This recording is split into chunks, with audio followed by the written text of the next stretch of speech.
Yes. What I want to do is to be able to show you all how to create the different modules and where inside of the Terraform configs, you'll be able to see that we're able to pull from other modules, other files, basically other Terraform files in a different directory or a different project. This is a powerful tool that allows you to really maximize the benefits of infrastructure as code because it essentially makes these Terraform files even more modular. So we're going to run through that. It's going to be fairly quick, but then I want to show you how Terraform is used at an enterprise level. Chandra, it's up to you. You can stick around if you want, or you Mhm. can, it's your call. Oh, okay. All right. So I think I will probably quickly go out and, I'm again available, just a message away and, you can let me know. And if you feel that, probably the remote backend is something you would like me to take kind of, you can let me know. I can hop in to take that lesson if at all needed. Okay. Mm. Um, you said you're in Philly today? Yeah, I'm in Philly. Yeah. Too bad I can't be Mhm. there with you. That would have been fun. Uh, yeah, sure. Um, The conference, Sandra. Yeah, thank you. Yeah, I'm looking. I was seeing some pictures from the all AWS. They really bring a whole rack of AWS, a small data center in the event. I said, okay, let me connect to it. Let me start on AWS right here with the switch. Yeah, that's cool.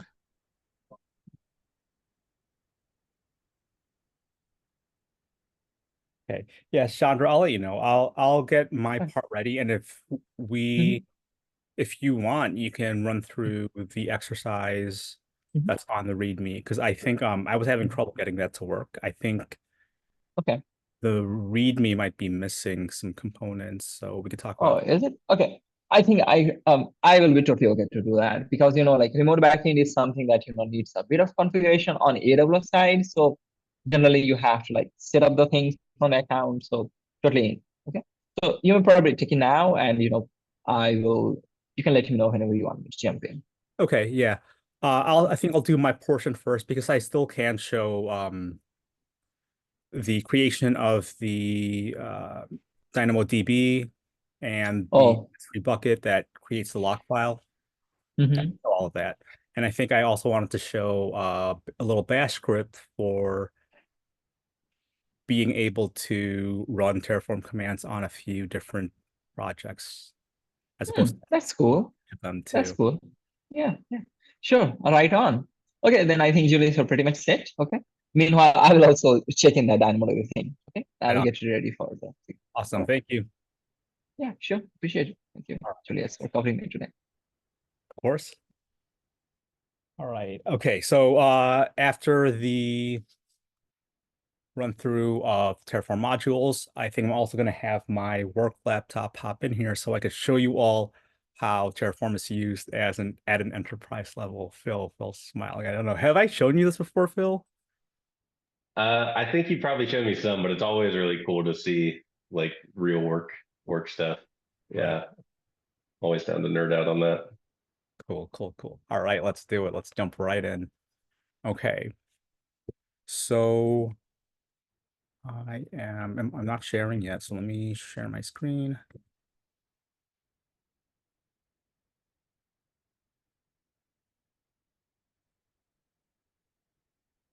All right.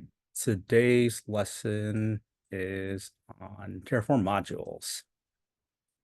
And like I mentioned, one of the benefits of the modules is that it allows for modularity. It simplifies complex infrastructure configurations, reduces code duplication, and promotes consistency. So a bit of standardization as well. And it can facilitate collaboration and sharing among teams. Um, yeah, we could have you all read through this. It's a fairly quick read me. What we really want to do is jump right into the demonstration today. It's a fairly simple demonstration, so it should be easy to reference this for the assignment. And the first assignment is to be able to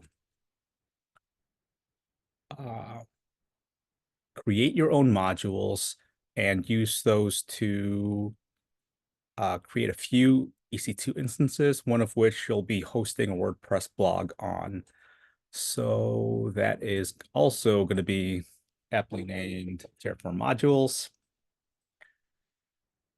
You'll be creating S3 buckets in 2 different regions. So that's exactly what we're going to walk through today as well. And then you'll be creating and hosting a WordPress blog. All right, let's take a look at some of this code before we switch over to VS Code. And let me ask, actually, how did the assignment on Thursday go? Anyone have a hard time with it?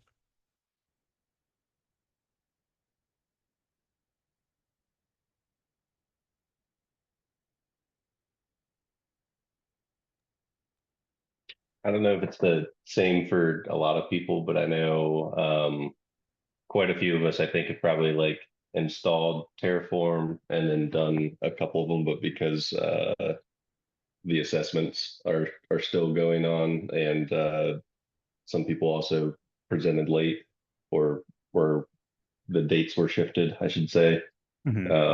Yeah.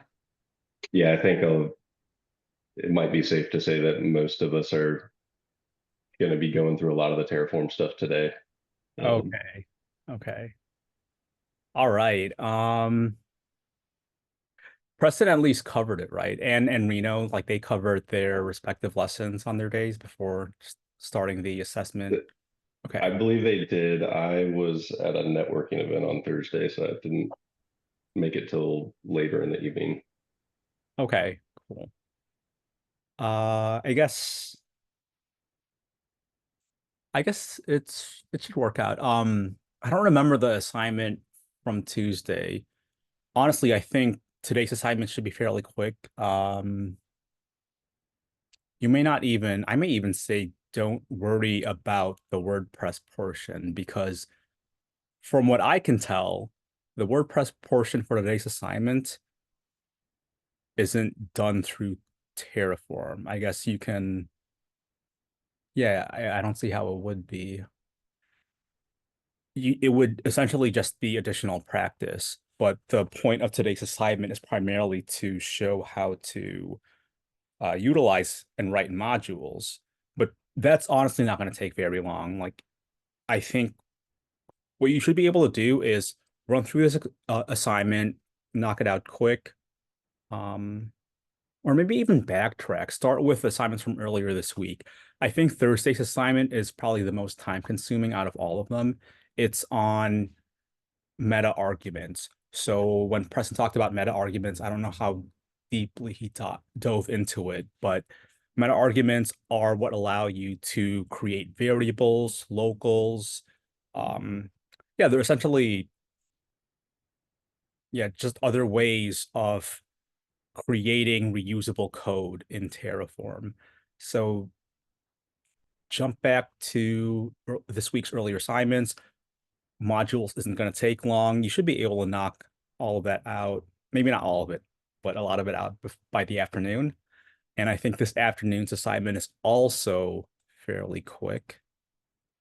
Don't quote me on that. And you should be all caught up. And we'll maybe slow down next week as well. I'll maybe try to keep at least on Monday, the lesson load lighter. We're going to be transitioning into Ansible and writing playbooks to further get used to some automation tools. With that said, let me switch over to, I guess we're going to run through this code real quick. So what's happening in this project is we are creating 3 different directories. Notice that one of them is called module and the other 2 are called instances. So what's happening here is we are creating a module that's going to be utilized by the other instances. And you'll see when I show you some of the Terraform code we use at Innova, how powerful this can become. So the first thing we do is we create our 3 directories. Inside of our module directory, we have the EC2 instance Terraform file. It is doing some pretty cool stuff. This zoom bar is in my way. Let me get rid of that. And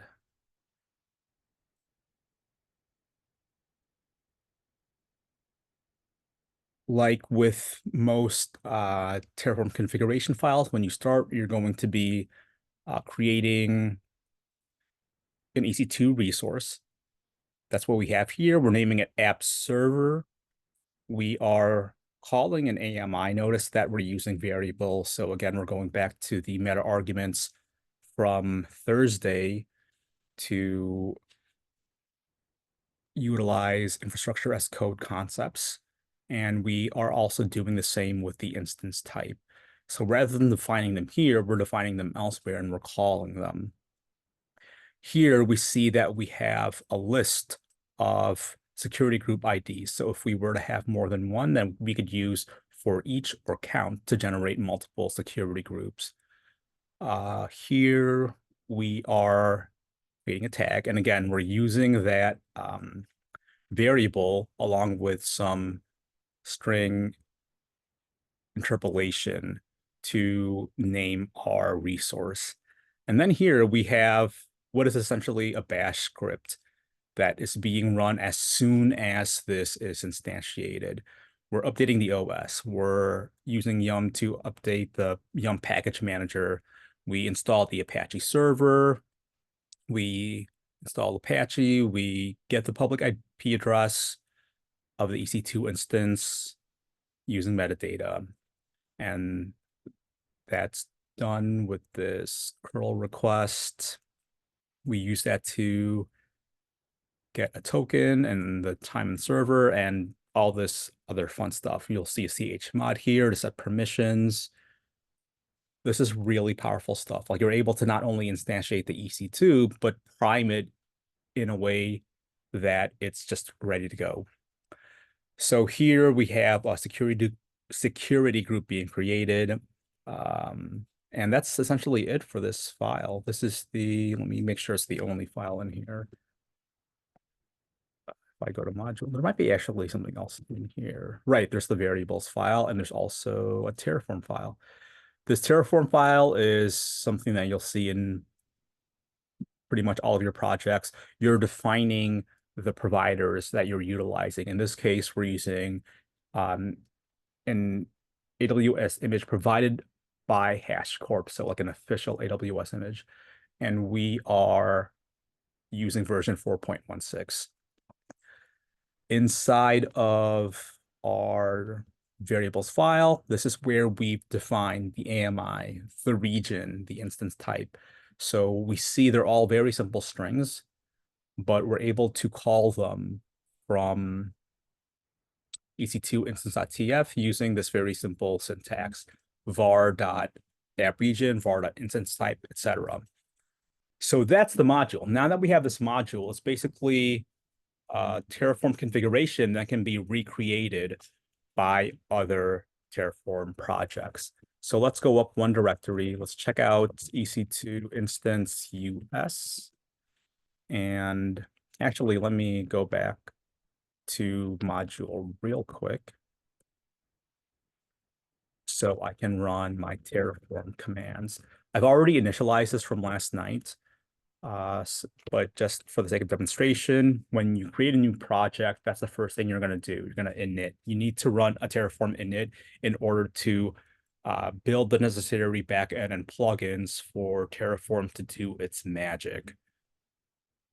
All right, so we're going to wait for this, and then we're going to run a Terraform plan. Terraform plan essentially runs the Terraform validate, but it also allows you to output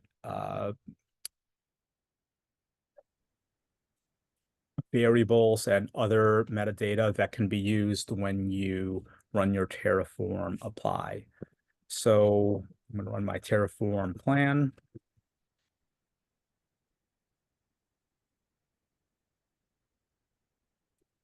Oh, let me see real quick.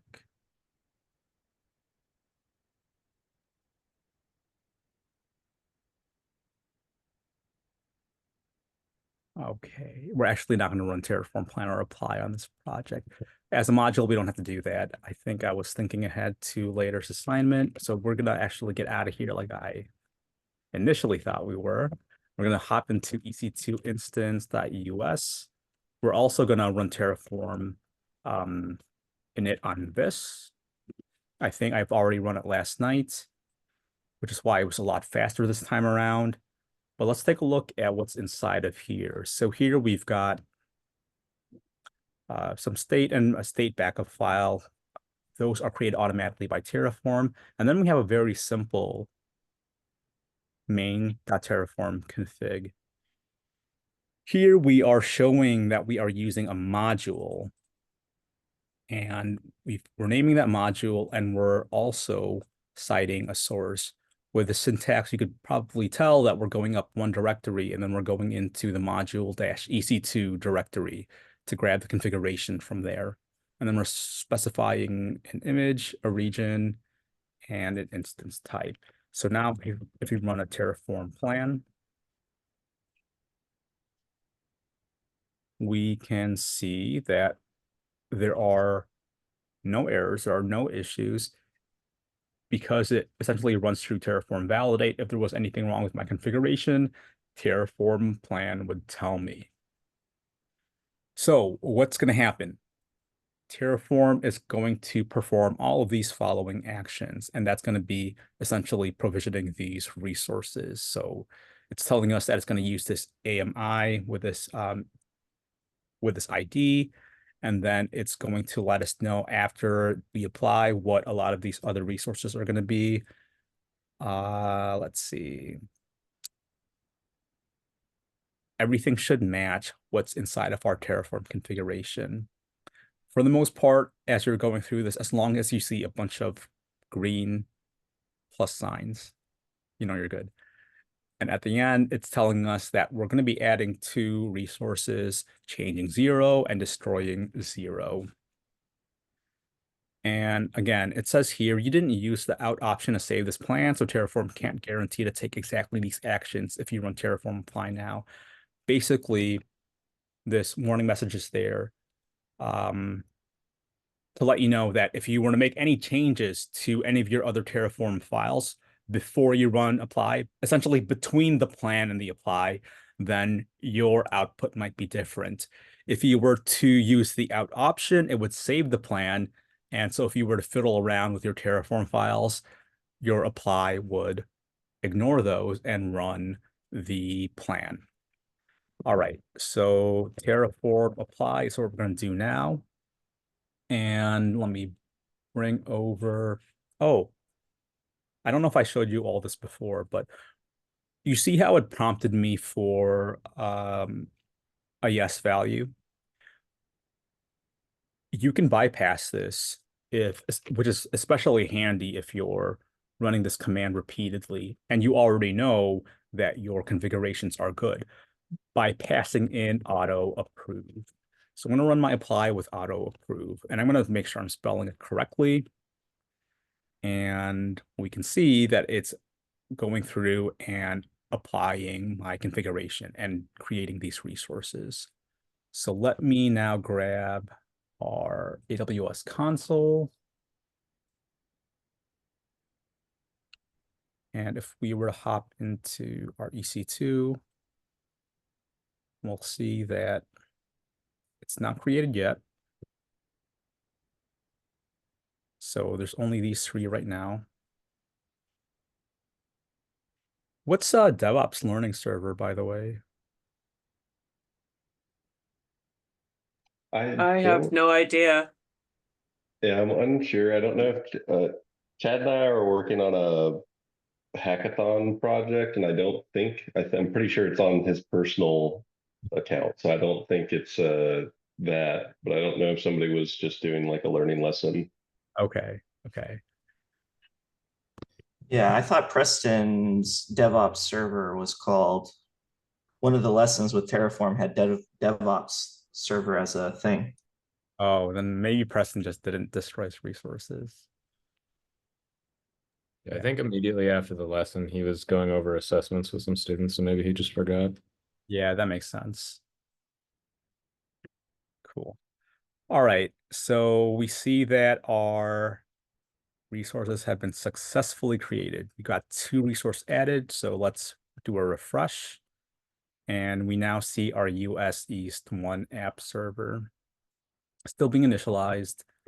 The second part of this demonstration is to just run through this again in a different folder. We're basically seeding into the other folder, we're running our Terraform plan.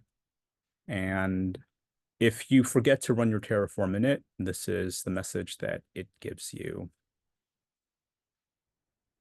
So I think, yeah, I'm just gonna hop into the ANOVA portion now, because this next part is essentially the exact same as what I showed you. We're just basically creating a different folder. So let's go up 1. Let's go into ec2 instance.in. Let's see if this is Terraform initialized already. So I didn't make this yet. Let's just do it for the sake of completion. So it wants us to create a very similar main.tf. So let's paste that in there. Let's save. Let's run our Terraform init. And while it's doing that, I'm going to hop into my work laptop.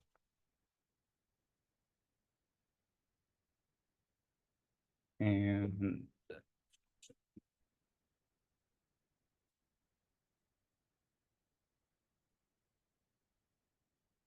gotta send myself this class URL real quick.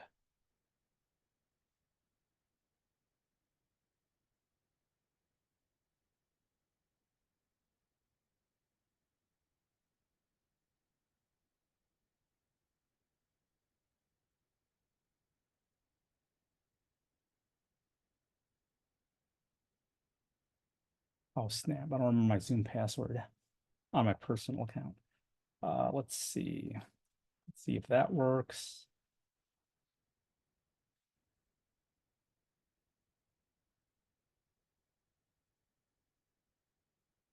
I'm just gonna sign in with my Nova account.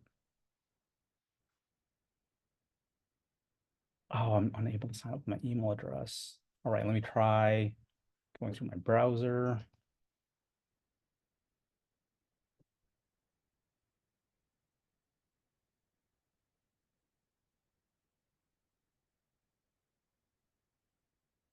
I don't remember how I did this for the last cohort. I thought I did something similar to this. Would there be a recording out there of it? I think I actually didn't record it because I was sharing Innova resources, but I mean, Ah. a very big deal. Okay, so I don't have a Zoom password. I actually just use the Google authentication. So I'm signed in through the browser. Let me grab the link so I could hop in here. Or send myself the link, I should say.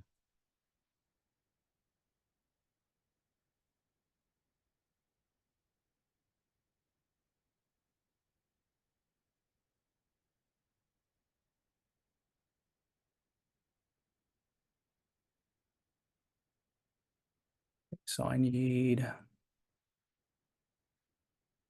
our Zoom URL.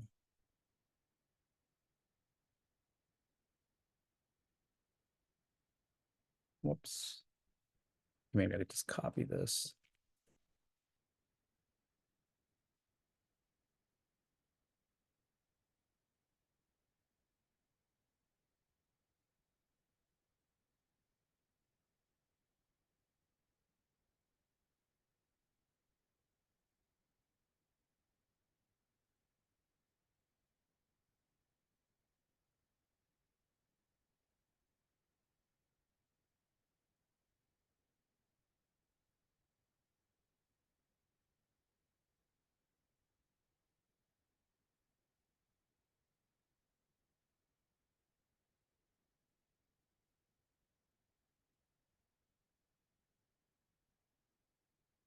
Awesome. It didn't ask me to authenticate.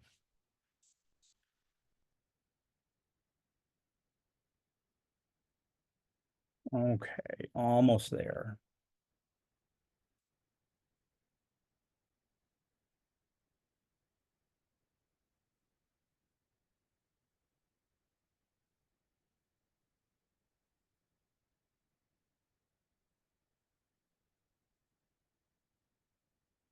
Okay, yep, here I am. All right, so let's switch over to this screen.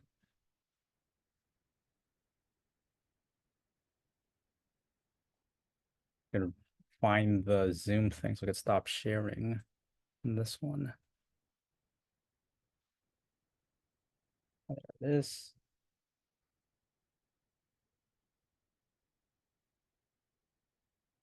Okay, I don't need to join with audio on this one, I don't think. I'll do it anyway. Recording in progress. Don't want that. I turned on.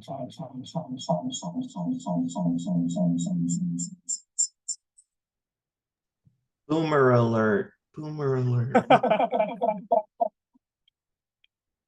That's so wrong.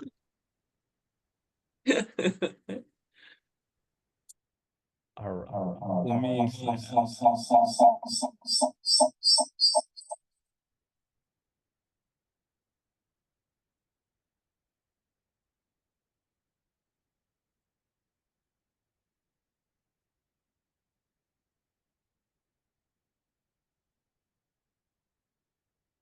Yeah, thumbs up doesn't echo.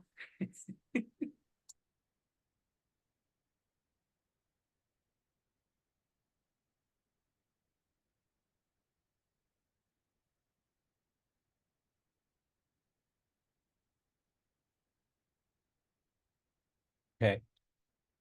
Did that work? Yeah, I think that's working. Okay. I had to turn the volume all the way down. I have the mic disabled. I don't know why the hell it was still doing that, but oh well. Because you're being watched and you're presenting Murphy's Law. Exactly why. All right. Okay, I think now I can go ahead, share my screen from here.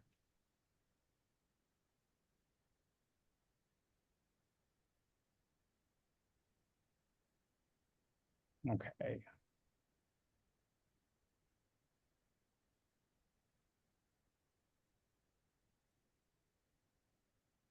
All right, perfect.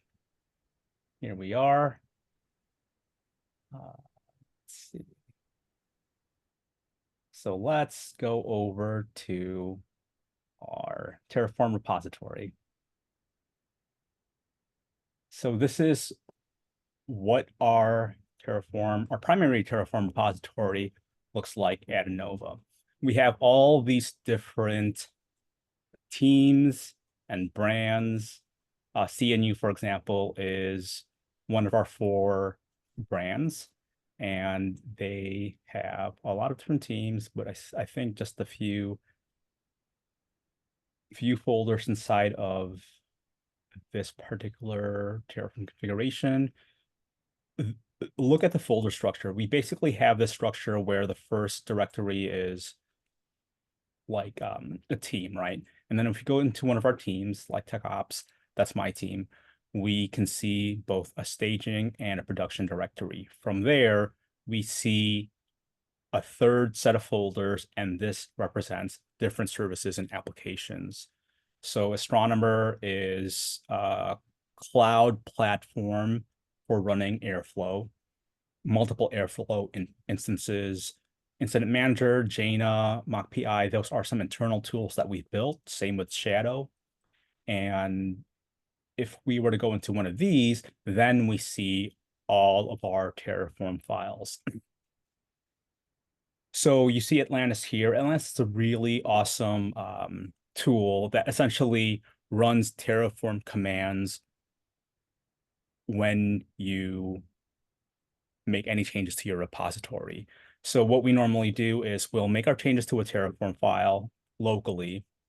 And when we get that review or get that PR reviewed and accepted, we then actually run an Atlantis apply command directly on GitHub. Like we will respond in the PR to an Atlantis plan that is automatically run. So really cool automation stuff. It basically will run everything inside of a directory based on the PR, right? Like, so if I made a PR for one of our files here inside of Shadow, then it would run the apply on all of that. But we're talking about modules today, so let's actually look at SLOs.terraform. SLOs, we'll talk about that later on in this curriculum. It's service level objectives, which is a part of service level management. It's a practice that we apply here at Nova that allows us to standardize the way that teams can create alerts and monitor the resources. It also allows for some dynamicism that you don't get from regular monitoring and alerting. So if we were to go into Datadog, for example, and look at how an SLO alert is figured from here, we see that we have somewhat limited options for configuring an alert. We have to go through this very limited UI that will only allow us to set a target time, a target window, and a threshold before we are actually alerted for any potential failures. What we can do with SLOs is we can start to track additional metrics such as burn rate. I'm blanking on what the other one is. Rolling time windows and a few other details. So let's go back to the Terraform. If we see that we have a burn rate sensitivity configured here, this is essentially the speed at which errors will occur before we get notified. So a medium burn rate sensitivity is going to warn us sooner than a low burn rate sensitivity, but not as soon as a fast burn rate sensitivity. Here we have thresholds. That's what I was trying to think of. Thresholds for different time frames. So these are different rolling time windows. A 7-day window means that it's going to track the amount of errors and failures within a 7-day window. Now, that's different from a 30-day window, because if we have an error, like let's say once a day for a week, this could potentially lower our remaining budget, our error budget, and trigger an alert, whereas a 30-day rolling window would not have, because the rolling day window, the 30-day rolling day window would be looking at a range of 30 days. And so the percentage of the errors compared to the budget is smaller. It's a smaller ratio because there's a way bigger budget. I don't know if any of that is going to stick, but I'm explaining all of that so I can show you how this is actually designed. So notice here that we're also using the word module, just like we were in our demo from earlier today. So this is a module. This is not like a pre-existing resource. This is something that we created. So if we are to go to this URL, we'll see what this module actually looks like. And notice as well that we're able to reference modules in other repositories, not just other directories in the same environment. So let's take a look at this. And we can see that we've got a very long README to describe what this module is and what it does, right? So it's here. Here it's talking about details like what our objective is, what error budgets are, burn rates, etc., just to guide new users as to how to create an SLO using this module, right? So that's another part of being in a DevOps team. You're not only setting up these resources for other teams to use, but you have to also provide the documentation. You might also have to provide the training. You need to be able to teach and pass these skills down to junior developers as the organization grows. So that's essentially what we did here. We created a bunch of documentation to talk through what these things do. And if we look at our Terraform file, our module is really just a collection of Terraform files that will get used repeatedly by other repositories. So instead of having all of this code created over and over and over in a bunch of different repositories, well, technically it's all just one repository, right? It's just a production repository, but we still do refer to these subdirectories as repos.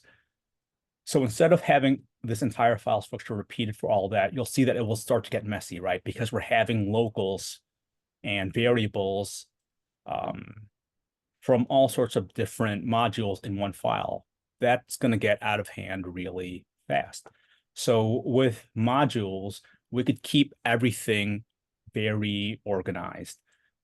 Locals and variables that pertain to SLOs are strictly utilized with SLOs. And we are able to follow the format of the main.terraform file and this example here to define the variables that we need to define to get this SLO to work. Any questions on any of this so far?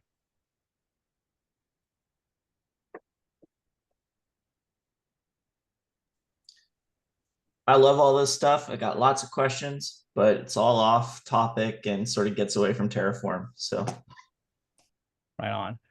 Cool. Well, I think this, for the most part, is what I wanted to show you to demonstrate the power of modules. I don't know if there's anything else that I really want to, or that's really prevalent. I guess you could see that there are many different modules. Here, for example, we have a very customized module for monitors. And this is configured. Whoops, that's not what I want. This is configured. Oh Lord, I am such a boomer. that was a joke. Yes, this is configured to work with Terraform, or sorry, with Datadog monitoring. But again, the beauty of Terraform is it allows us to not only standardize the way that we create these different monitors, but to also make it visible to other teams. So now, because this is available as code, it can be referenced by other teams. It can be reviewed by other teams very quickly, as opposed to having to go through the UI. So that's a part of what our scope, what our goal was with Terraform, to be able to apply standards all across the board. Because as you see earlier, we have many, many, many different teams, many different software engineering teams, not only across the 4 brands, but also across all the different teams that support these brands, right? Like there's the business teams and analytics teams, etc. All of them utilizing this same format, this same flow, the same process. You have front end monitoring for like the user story, user experience. Yeah, we actually use full story, and we're trying to move over to real-time user monitoring in Datadog, but I think there's still some kinks to work out there. Yeah. And so where is Terraform from a stack perspective applied on the SLO side of it? It's this module right here, right? So if you were to go into Datadog, you could create an SLO through the UI, but it's not going to be as robust as an SLO that you create through Terraform, because our module allows us to do some additional things that the UI's SLOs do not allow. Like, this is essentially the limitation of what you see in Datadog's interface for SLOs. You'll see some data, you'll see you would see a query here, but we're actually utilizing monitors for this one instead of queries. The monitors themselves are what contain the queries for the metrics that we want to track.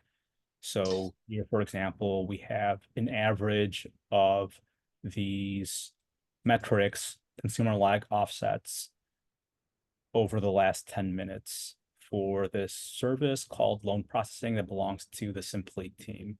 And it shows us that there was some lag yesterday, but a very small amount. So monitors is the instrumentation side of, it's the Datadog agent that's instrumenting your code. I would say the Datadog agent itself is instrumenting the services in the code. The agent runs on every node and service, right? And what it does is it will collect the metrics that we request based on these queries and send it over to like the Datadog HQ. Like, but just what this is, the app.datadog HQ. It's basically the service itself, right? Like the overall Datadog service provided by the Datadog organization. This is our HQ that allows us to see in one place all of the data that's collected from the agents across all of our infrastructure. Okay, I'm following. Yep. Now, Terraform is integrated in a way that instead of creating these monitors and these SLOs manually through the UI, we write a configuration for them. The configuration we write is not only like what we have in our primary repository, because again, this repository utilizes a module, but it's all of these files inside the module as well. So imagine for all of these teams that have an SLO in one of their services. So let's go into, I don't know who else.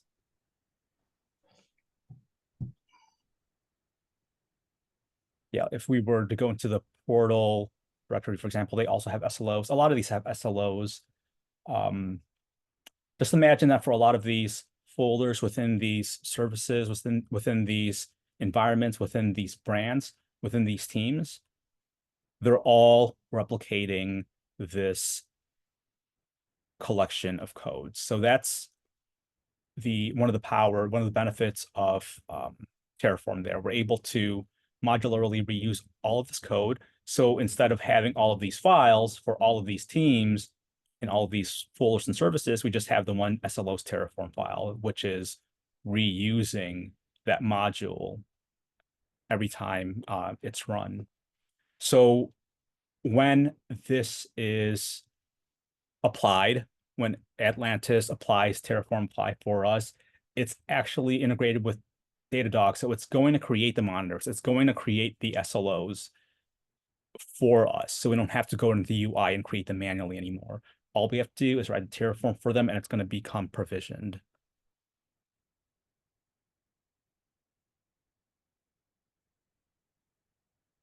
Does that make sense? Sounds powerful. Yeah, it's good stuff. It's how we use Innova it's how we use Terraform at Innova. I think it's pretty standard, honestly. If you were to read the documentation for Atlantis, which is that service that allows you to run Terraform commands out of GitHub repository, we're using the exact same folder structure that they tell you to use in their documentation. So it's, yeah, a lot of A lot of it is just learning all these different resources and tools and services that are available and utilizing them in a way that works for your organization. Is- Okay. Is there a Git with this stuff that's available to the public? So, you know, the SLO sort of structure that Anova has set up, is there a public Git? No, that's all, this is all private inside of our enterprise account, so Cool. Okay, Roger.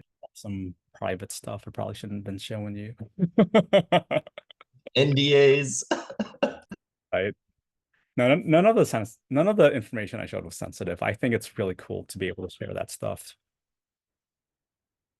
All right. That's all I've got for modules. Probably went over what I thought it would. Run through this week's earlier exercises and today's exercise. I'm going to need some time to prepare some stuff for the remote backend demo. So we'll reconvene at 1 o'clock to run through that. Any questions?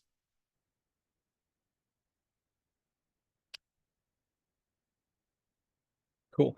So I'm going to go ahead, make breakout rooms. Anybody that has not done their assessment presentations yet, let me know on Slack and I'll pull you into these rooms one-on-one.